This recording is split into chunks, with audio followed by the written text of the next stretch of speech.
Back in the hot seat, Attorney General Jeff Sessions will appear before the House Judiciary Committee later today. Last month, he told a Senate panel that he had no knowledge of any contact between Donald Trump's presidential campaign and Russia. That was before former Trump campaign foreign policy advisor George Papadopoulos admitted to the FBI that he had contact with Russian operatives. As part of the probe, it was revealed Papadopoulos attended a national security meeting back in March of 2016 with then National Security Advisor Jeff Sessions and told of his Russian connections. Joining me now in an exclusive interview is the chairman of the House Oversight Committee and House Judiciary Committee member, South Carolina Congressman Trey Gowdy. Congressman, good to see you. Thanks so much for joining us. Yes, ma'am. Thank you. Connect the dots for us. What are you expecting to hear from the Attorney General today?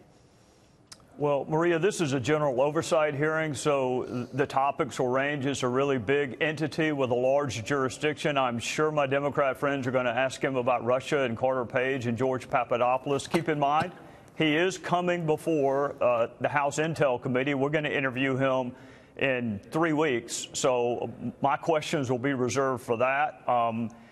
You're going to hear questions about special counsel. I always have Republican and Democrat friends who want to channel Jeff Spicoli and ask about marijuana, because if we just legalize that, all of our problems would go away. I'm going to ask about firearms, because I think it's really important that we figure out how to keep guns out of the hands of people that are legally prohibited from having them before they kill people. Right. So that's going to be what I question, but I'm sure the Democrats will ask about Russia. Look, I know that Special Counsel Robert Mueller is going to be paying close attention to these hearings. How could Sessions' testimony affect his investigation? I mean, people are wondering why we're continuing to follow all of this potential collusion between the Trump administration and the Russians when we already have evidence that there was collusion on the Democrat side, Congressman.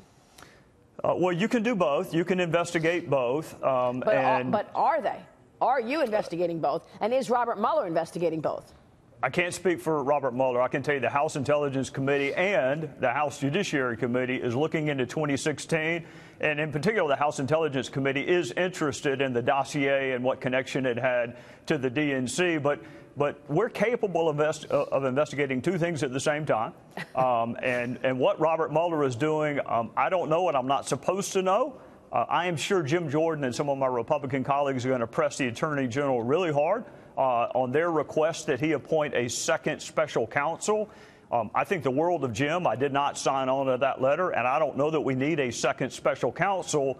But if the fact pattern warrants investigating it, it should be investigated. I just don't think special counsel is talismanic. Well, maybe because people are wondering if there are conflicts of interest with regard to Robert Mueller, and maybe he's actually incapable of truly doing an independent investigation of his former colleagues at the FBI, for example. Well, we have an entire Department of Justice, and we have 94 U.S. attorneys' offices, and they are all welcome to look into any fact pattern that has a federal basis and jurisdiction.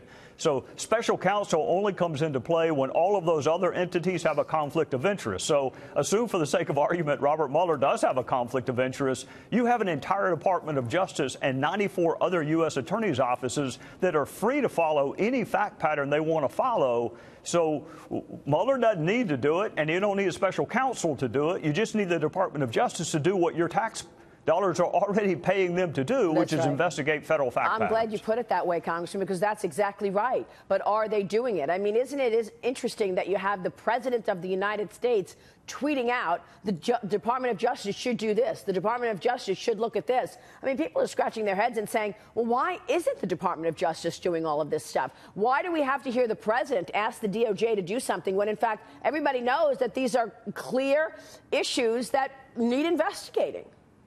Well, Maria, I'll tell you when I scratched my head for the first time, and it was in November of 2016 when the president said she's already been through enough.